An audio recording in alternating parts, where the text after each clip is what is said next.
우리 성탄절 아침에 주시는 말씀 보겠습니다. 누가복음 2장입니다. 누가복음 2장입니다.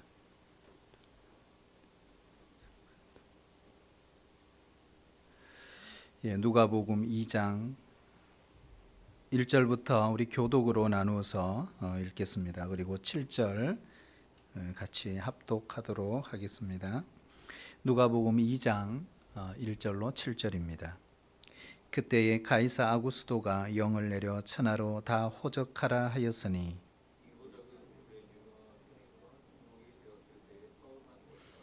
모든 사람이 호적하러 각각 고향으로 돌아가매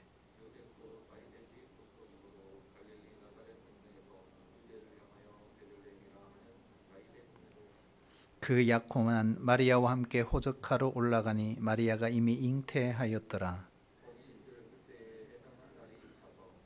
첫 아들을 낳아 강보로 싸서 구유에 뉘었으니 이는 여관에 있을 곳이 없음이러라. 아멘. 여러분, 오늘은 진짜 기쁜 성탄입니다. 우리가 매 맞이하는 성탄절과는 전혀 다릅니다. 코로나19로 인해서 안전한 곳이 주님이 다스리시는 그 천국밖에 없음을 우리는 온몸으로 우리 1년 동안 그렇게 체험을 했습니다. 예수님을 믿지 않았다면 어쩌면 우리가 어떻게 되었을까 이런 생각도 해봅니다. 그래서 오늘 이 성탄절은 더욱 의미 있는 성탄절이라고 생각합니다. 성탄은 하나님의 약속이 성취된 사건입니다. 우리를 하나님의 아들로 삼기 위해서 예수님이 세상에 오신 날입니다. 성탄절은 예수님의 그 탄생의 고귀함을 노래하는 날이 아닙니다. 한 성자가 이 땅에 태어나 공휴일로 정하고 기뻐하는 날도 아닙니다. 예수님의 탄생은 역사상 단 한 번 있었던 천지 창조에 버금갈 만큼 어마어마한 사건입니다. 예수님은 인류에게 주어진 최고의 선물입니다. 그래서 다른 우리가 선물을 받지 않아도 예수님 한 분만으로 기뻐하고 감사한 것입니다. 이 날이 되면 교회에서 우리 아기 예수님 탄생에 관한 이야기를 종종 듣습니다. 그 가운데 가장 드라마틱한 이야기가 있다면 바로 오늘 이 말씀입니다. 아기 예수님이 태어나 구유에 누인 사건입니다. 그 당시 사회 역사적으로 보면 우리가 잘 아는 옥타비아누스라고 하는 황제가 다스리던 시대입니다. 우리가 잘 알고 있는 가이사 아구스토라고 합니다. 그가 황제가 된 이후에 그에게 붙여진 칭호가 바로 가이사, 오늘 본문의 아구스토라는 칭호였습니다. 온 천하를 호적하라고 명을 내렸습니다. 보통 로마 시대의 황제들은 14년에 한 번씩 이렇게 호적 조사를 하도록 했습니다. 그런데 이 옥타비스 누스는 황제로 앉으면서 어쩐 일인지 알 수 없지만 10년 만에 이런 명령을 내렸습니다. 그 이유는 정확한 인구조사를 통해서 더 많은 세금을 거두려고 했던 것입니다. 그리고 자신의 통치 기반을 더 다지려고 했던 것입니다. 우리는 그렇게 해석할 수 있습니다. 역사적으로 또 역사학자들이. 그러나 여기에는 하나님의 때와 하나님의 시간과 하나님의 섭리가 있다는 걸 우리는 기억해야 합니다. 그래서 모든 사람들로 하여금 바로 자신의 고향으로 내려가 호적을 신고하게 했습니다. 요셉과 마리아도 정혼한 부부로서 바로 자신들의 고향인 유대 땅 베들레헴에 호적하러 내려갔습니다. 우리가 여기서 거꾸로 생각해 보면 만약 호적에 대한 명령이 아니었더라면 요셉은 베들레헴으로 와야 될 이유가 없었습니다. 요셉도 마리아도 그 당시 북쪽 갈릴리에서 그들은 생활하고 있었습니다. 굳이 만삭의 몸으로 마리아가 베들레헴까지 와야 될 이유가 없었다는 것입니다. 결국 이거죠. 호적 때문에, 그 명령 때문에 바로 예수님이 베들레헴에 태어나게 되었다. 이것은 바로 말씀의 성취입니다. 미가라는 선지자가 있습니다. 그는 예수님이 오시기 주전 700년 전에 이렇게 예언을 했습니다. 우리 미가 5장 2절 우리 같이 읽어볼까요? 시작. 베들레헴 에브라다야 너는 유다 족속 중에 작을지라도 이스라엘을 다스릴 자가 네게서 내게로 나올 것이라. 그의 근본은 상고에 영원에 있느니라. 아멘. 그러니까 이 말씀이 이제 이루어지는 순간이 된 것입니다. 여러분, 정말 무서운 일이지 않아요? 저는 참 무섭다 이런 생각을 했어요. 어떻게 보면 이 세상에 일어나는 많은 일들이 하나님의 말씀과 아무런 상관이 없는 것처럼 보입니다. 사람의 욕심에 따라 이루어져 가는 것처럼 보입니다. 권력을 가진 자들의 뜻에 따라서 이루어져 가는 것처럼 보일 수 있습니다. 그것은 겉으로 볼 때 그랬어요. 로마 황제가 인구조사를 해서 세금을 걷겠다는 뜻이었습니다. 그런데 그 명령을 통해 이루어진 것은 바로 성경 말씀이었습니다. 인간들은 실컷 자기 마음대로 모든 일을 하는 것 같습니다. 그러나 결과를 보면 하나님의 말씀만 이루어진 것입니다. 하나님의 말씀 한마디는 로마 황제의 명령보다 힘이 있습니다. 하나님은 만삭이 된 마리아를 베들레헴으로 오게 하기 위하여 결국 로마 황제를 사용하신 것입니다. 다른 모든 백성들도 고향으로 가도록 움직이신 것입니다. 사랑하신 여러분, 역사를 움직이고 있는 그 본부가 어디인가를 우리는 기억해야 합니다. 천하를 통일한 로마 황제도 하나님의 뜻을 이루는 하수인에 불과해 보입니다. 그보다 더 높으신 하나님이 계십니다. 그래서 그 하나님의 뜻을 이루는 도구로 사용되고 있습니다. 어떤 절대 군주도 위에 계신 하나님 아버지의 뜻을 거스를 수가 없습니다. 어떤 권력도 전능하신 그 하나님의 뜻을 이루는 일로부터 결코 벗어날 수 없습니다. 세상의 모든 권력은 다 자신의 나름대로 의도를 가지고 법을 제정합니다. 그리고 법을 선포합니다. 그리고 공포합니다. 그리고 모든 국민들에게 알립니다. 하지만 궁극적으로 이 모든 것은 하나님의 뜻을 이루는 데 소용될 뿐입니다. 천하의 어떤 통치자도 하나님의 때와 그 하나님의 시간과 그 하나님의 타이밍을 변하게 할 수 없습니다. 오히려 그 위에 있는 권세, 바로 하나님의 말씀에 의해서 이루어지는 것입니다. 그래서 예수님은 이렇게 말씀하셨어요. 천지가 없어지기 전에는 율법의 1.1의 규라도 반드시 없어지지 아니하고 다 이루리라 그랬어요. 문제는 눈앞에 하나님의 그 말씀을 두고도 그 말씀의 의미를 우리가 잘 모르는 것입니다. 세상의 모든 것이 이 말씀 속에 담겨 있습니다. 하나님의 말씀은 이 세상에 대한 하나님의 생각이요 하나님의 계획인 것입니다. 그래서 하나님의 말씀을 거스르고 사는 사람은 자기 인생을 산 것처럼 보이지만 결국 하나님의 뜻만 이루고 망하게 되는 것입니다. 반대로 하나님의 말씀을 붙들고 사는 사람은 애매하게 사는 것 같고, 하지만 나중에 보면 모든 좋은 것의 축복을 다 받으며 살아가고 있는 걸 볼 수 있습니다. 겉으로 보기에는 이 황제 그리고 총독이 주인공처럼 보이지만 실제로는 그들은 엑스트라에 불과합니다. 요셉과 마리아가 주인공인 거죠. 이처럼 우리는 하나님의 말씀을 어떻게 말씀이 이루어지는지를 잘 몰라요. 사실은 우리는 지금 성경을 통해 하나님의 스토리를 알 수 있습니다. 그러나 당사자였던 요셉과 마리아도 역시 그 말씀이 어떻게 이루어지는지는 모르고 있었을 것입니다. 그러나 우리가 어느 정도 시간이 흐른 후에 보면 하나님이 얼마나 놀라우신 분이고 얼마나 정확하신 분이시고 얼마나 우리의 삶을 인도해 가시는가를 알게 되는 것입니다. 사실 요셉은요, 호적을 하기 위해 베들레헴에 가야 합니다. 이 남자니까, 가장이니까. 하지만 마리아 입장에서 보면 여자이기 때문에 베들레헴까지 와야 할 이유가 없었습니다. 그래서 여기에 대한 해석이 많이 있어요. 동시에 그 당시 마리아는 만삭으로 해산할 때가 가까웠습니다. 우리가 볼 때는 평범한 일상이라면 집에서 해산할 준비를 하고 있어야 할 그 시점입니다. 하지만 지엄한 그 황제의 운명을 지키기 위해 피정복의 국가의 국민으로서 무거운 몸을 이끌고 베들레헴까지 가게 된 것입니다. 그러다가 베들레헴에서 오늘 성경처럼 갑자기 해산할 날을 맞이하게 된 것입니다. 그래서 여관을 찾게 되었고, 그리고 가는 곳마다 빈 방이 없었습니다. 결국에는 방을 찾지 못했습니다. 그래서 짐승들이 있는 마구간에 간신히 찾아 들어갔습니다. 그곳에서 아기를 낳았고, 그리고 아기를 눕힐 침대가 어디 있었겠습니까? 가만히 보니 바로 짐승들이 먹는 그 여물통 구유에 아이를 받고 강보에 싸서 눕혔습니다. 여러분, 이 스토리를 보면 얼마나 기가 막힌 일입니까? 우리 예수님이 누구신가요? 우리 오늘도 찬양했잖아요.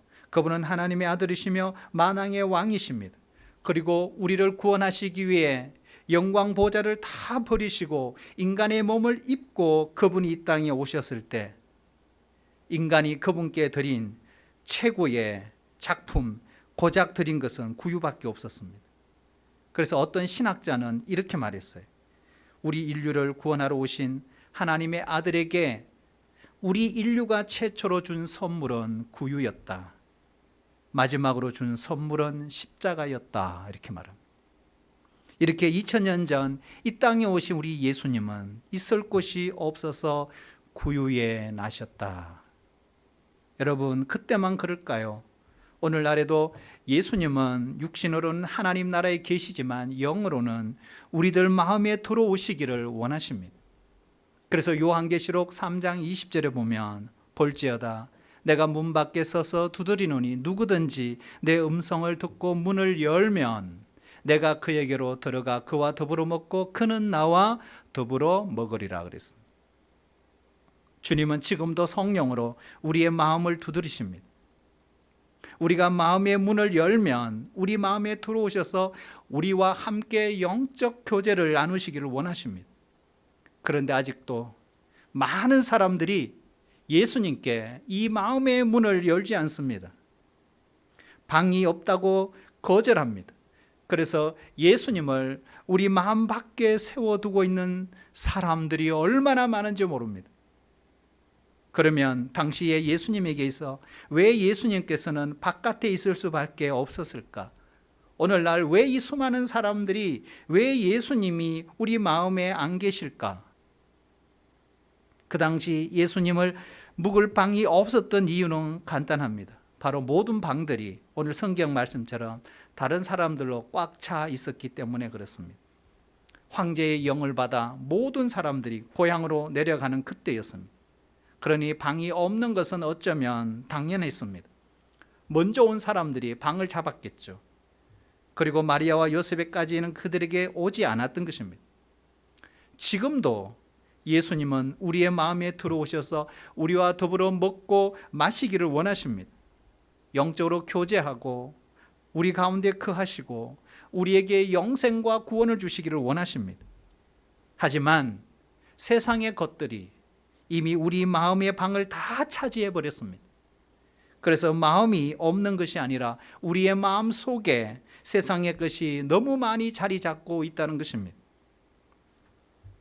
오늘 이 성탄절 우리가 반드시 우리 마음을 돌아봐야 합니다. 과연 우리 마음에 예수님이 들어오실 자리가 있는가? 우리가 얼마나 바쁩니까? 얼마나 분주합니까? 얼마나 분주한 생각이 많습니까? 귀로는 설교 듣지만 이 시간에도 우리 생각 속에는 오후에 뭐 할까? 내일부터 뭐 할까? 이런 생각으로 가득 차 있습니다. 이 기회를 통해 내가 어떻게 돈을 벌 수 있을까? 이번 기회를 통해 내가 어떻게 성전할 수 있을까? 이번 거래를 통해 어떻게 이것을 성사시킬 수 있을까? 내가 어떻게 하면 그 사람과 결혼할 수 있을까? 어떻게 하면 내 인생을 좀 더 엔조이하며 재미있게 살 수 있을까? 이런 여러 가지 생각들이 사람의 마음을 사로잡고 있습니다. 이것이 예수님으로 하여금 우리 마음속에 들어오지 못하게 하는 이유입니다. 성탄절을 맞이해서 우리가 가장 먼저 해야 될 일이 우리의 마음을 정리하는 것입니다. 2000년 전 아기 예수님이 세상에 오셨을 때 그 집집마다 다른 사람들로 꽉 찼습니다. 그래서 이 아기 예수님이 머물 곳이 없었습니다. 이처럼 오늘날 우리 마음에도 세상적인 것들이 가득해서 나를 구원하러 오신 그 하나님의 아들을 모시고자 하는 것의 그 방이 전혀 없다는 것입니다. 마음을 정리하여 항상 우리 주님을 모실 방을 준비하며 살아가야 합니다. 아무리 할 일이 많고 아무리 내가 바쁘다 할지라도 우리의 마음이 예수님이 할 수 있는 마음이 있어야 합니다. 우리의 생활의 한 부분을 언제든지 주님께 드릴 수 있는 그 공간을 마련해야 합니다. 무엇을 먹을까? 무엇을 마실까? 무엇을 입을까 하는 세상의 생각, 육신의 정욕, 안목의 정욕, 이생의 자랑으로 내 마음을 가득 채워놓은 채로 어떻게 예수님을 모시고 살아갈 수 있겠습니까? 마음을 정리하고 돌아보아 예수님을 위한 마음의 공간을 마련하는 성탄절이 되시기를 주의 이름으로 축복합니다. 여러분, 왜 예수님이 있을 곳이 없었을까요? 바로 그 당시 사람들의 무정함 때문입니다. 무정함 때문입니다. 그들의 방들이 다른 사람들로 다 채워졌다고 우리가 한번 생각해 봅시다. 그렇다고 해서 그들이 핑계할 수 없는 한 가지 사실이 있습니다. 그게 뭘까요? 지금 만삭이 되어 아이를 해산하려고 하는 그 여인을 문 밖으로 내친 것입니다. 요셉이 얼마나 다급했겠습니까? 지금 제 아내가 해산을 하려고 합니다. 제발 방이 있으면 좀 내주십시오. 내가 돈을 얼마든지 드리겠습니다. 그러나 사람들은 요셉과 그 마리아를 외면했습니다. 방이 없다면서 모른 척 했습니다. 그것이 방이 없어서가 아니잖아요. 숨겨진 방, 그들이 쓰는 방도 있었을 것입니다. 문제는 뭐예요? 마음의 문제였습니다. 해산을 앞둔 이 부부의 안타까운 마음에 관심이 기울이지 않았던 것입니다. 얼마든지 따뜻한 방에서 해산할 수 있었을 텐데 말입니다. 너무 무정한 사람들에 의해서 귀하신 몸이신 그 예수님이 구유에 태어나게 된 것입니다. 여러분, 그때만 그럴까요? 지금도 이 사회는 무정한 사회입니다. 이 성탄의 계절에 우리가 예수님의 탄생을 노래하고 예수님의 탄생을 축하하고 예수님의 탄생을 기뻐하지만 정작 돌봄이 필요한 사람들은 외롭습니다. 우리가 작년에 많이 들었던 매스컴의 방송 중에 하나가 성탄절에 술 취한 사람이 거리에 쓰러져 얼어 죽었다는 소식이 들려왔습니다. 많은 사람들이 지나가는 길이었습니다. 그러나 누구 한 사람 돌봐준 사람이 없었습니다. 어쩌면 우리 중에, 우리 성도들 중에, 신앙인 중에서 기쁘다 구주 오셨네라고 외치며 다니는 사람도 있었지 않겠습니까? 하지만 쓰러진 사람을 일으켜주는 사람은 아무도 없었습니다. 지난주 매스컴에도 외국인 한 사람이 영하 10도 이하에 떨어지는 비닐하우스에서 얼어 죽은 사건도 있었습니다. 그래서 결국 그 사람은 얼어 죽고 말았던 거죠. 여러분, 우리 사회에 이런 불편한 진실들이 있습니다. 예수님께서도 마지막 날 징조 가운데 마태복음 24장에 보면 사랑이 식어질 것이라고 했습니다. 디모데후서 3장에도 보면 말세에 고통하는 때가 이럴 것이니 그때의 현상 가운데 하나가 무정하며 이렇게. 여러분, 무정하다는 말이 무슨 뜻입니까? 남이야 어떻게 되든 나만 잘 살면 돼. 남이야 죽든 말든 나만 안전하면 돼. 남이야 굶든 말든 나만 따뜻하고 행복하면 돼. 이것이 무정함입니다.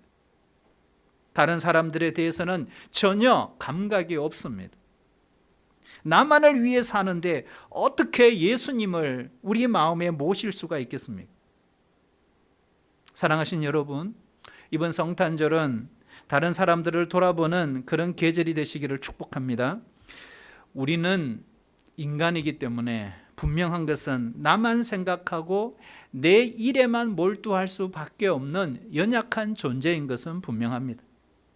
하지만 최소한 우리가 이 성탄의 계절만큼은 우리 주위에 이 무정함 때문에 외로운 사람이 없는가 돌아보셔야 합니다. 사회에 소외된 이웃들을 생각하는 마음이 그 마음을 가진 사람에게 성탄의 의미가 충분히 임할 수 있습니다.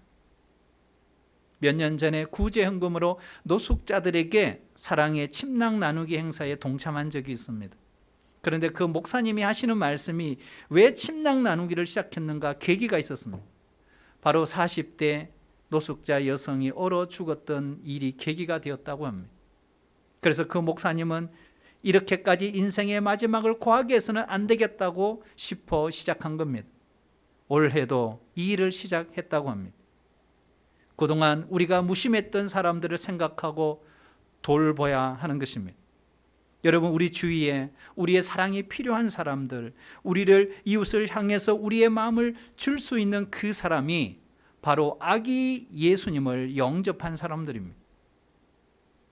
어떤 수도사가 예수님의 그 십자가의 복음, 그 십자가의 은혜를 깊이 체험하고 하나님께 이렇게 감사했습니다. 예수님, 그 사랑과 은혜를 주님께 드리고 싶습니다. 내가 어떻게 하면 좋겠습니까? 그럴 때 기도 가운데 예수님의 음성이 들려왔습니다. 그러면 내 모든 소유를 가지고 나를 만나러 오너라 그랬어요. 그래서 그 수도사는 자기의 모든 소유를 다 팔았습니다. 그리고 예수님을 만나러 길을 떠났습니다. 그런데 어디를 가도 예수님이 나타나지 않았습니다. 결국 가진 것을 다 사용하고 다 썼습니다. 이제 외투 한 벌만 의지하고 다니는 거지가 되었습니다. 어느 날 해가 저물어가는 거리를 지나가는데 추워서 떨고 있는 또 다른 거지를 보았습니다.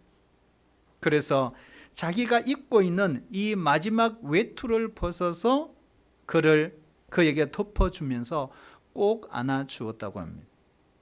그런데 그날 밤 예수님이 이 수도사에게 나타났습니다.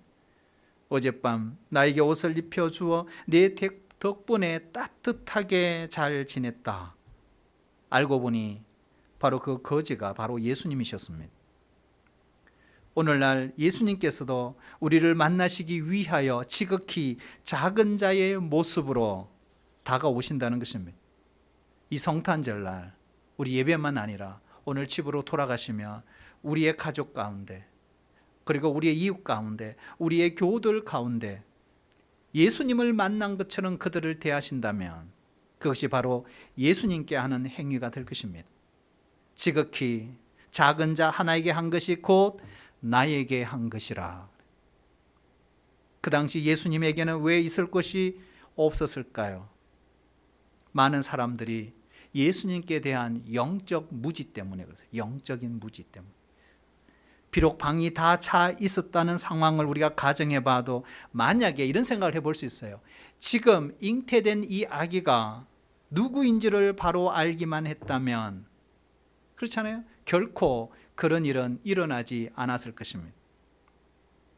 우리가 비행기 좌석에 다 차도 VIP를 위한 자리는 언제든지 남겨놓는다고 합니다. 문제는 내가 VIP가 아니기 때문에 문제죠. 여러분, 호텔도 마찬가지입니다. 사람들이 다 찼어도 VIP를 위한 방은 언제나 준비되어 있습니다. 결국 VIP는 언제나 모실 준비가 다 되어 있다는 것입니다. 여러분, 당시 베들레헴도 마찬가지입니다. 최초의 크리스마스, 이 성탄절에도 아무리 사람이 많이 여행을 하고 방이 부족했다 할지라도 VIP를 위해서는 방이 있었을 것입니다. 그런데 문제는 사람들이 예수님의 그 부모를 귀빈으로 VIP로 보지 않았는 데 있는 것입니다. 그들은 마리아의 몸에 잉태된 아이가 누구인지 몰랐기 때문에 그렇습니다. 요한복음 1장 10절 11절에 보면 그가 자기 땅에 오매 자기 백성이 영접하지 아니하였다라고 했습니다. 얼마나 기가 막힌 일입니까? 내 집에 주인된 내가 왔는데 내 집 식구들이 나를 영접하지 아니했다라는 말입니다. 주인을 배척한 것입니다. 바로 우리가 살아가는 이 어둠의 세상입니다. 그러면 왜 사람들이 그 예수님을, 그 아기 예수님을 배척했을까요? 요한복음 5절에서는 이렇게 말합니다. 빛이 어둠에 비치되 어둠이 깨닫지 못하더라. 10절에서는 그가 세상에 계셨으며 세상이 그를 알지 못하였다라고 했습니다. 다시 말하면 깨닫지 못하고 알지 못했기 때문에 그렇습니다. 오늘날 사람들이 예수님을 영접하지 않는 이유도 역시 마찬가지입니다. 그가 누구인가를 깨닫지 못하고 알지 못하기 때문입니다.